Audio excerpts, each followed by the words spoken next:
Two men sit in a small room, on a well-used but still serviceable couch. On the opposite wall from the couch is a wall-mounted screen. On the screen, a video service is playing a movie about how to machine some metal part or another.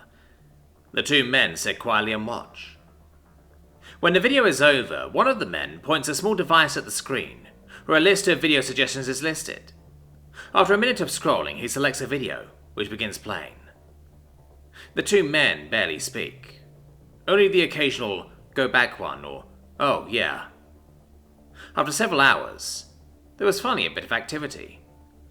Lunch? Mexican? Chinese?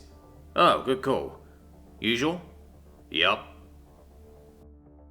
Then they placed an order on the datanet and went back to watching instructional videos. The food arrived and the two men sorted out the food. The two began eating and started watching another how-to video. We have observed them for many cycles. They sit and watch videos and order food. Almost all of their free time is spent this way. They rarely speak, and the conversations they do have are almost always truncated. We were told that this was an average friend grouping. The idea that humans would spend so much time doing practically nothing is almost inconceivable. The utter lack of meaningful communication was, frankly, concerning. These two men spent 10 to 12 local hours, barely speaking, on numerous occasions. We decided to continue watching them. After almost 4 months, we were about to cease observations. But then, something happened.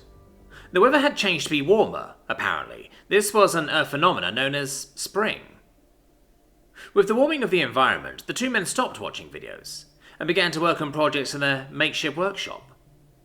They were now conversing about processes and techniques to accomplish their goals. They would discuss which project they should work on next. Occasionally, one would pull up a video on their compad and refresh themselves on a technical detail or aspect of a project. This was the clue that finally revealed what we were witnessing. These men had spent 4 months learning everything they could about the things they wanted to do, while they were confined indoors due to weather. When they were once again able to be outside, the pair engaged in cooperative building and manufacturing as a hobby. While the communication was more abundant, it pertained almost solely to the work at hand. When asked about this, a human colleague stated that we should find out how long the pair had been friends. We told the human colleague that the pair had been friend bonded for 25 local annums. Yeah, that makes sense. They've been friends so long they don't need to talk anymore. They just enjoy the other's company and have very similar interests. As a result, they don't feel any pressure to make conversation, and have formed a sort of personal shorthand to communicate. They are a standard friend pairing, or whatever you call it. They're just a bad set of subjects for this type of study. They could probably sit next to each other all day, insane and doing nothing, and think it was the best day they had in a while. Some humans are just like that.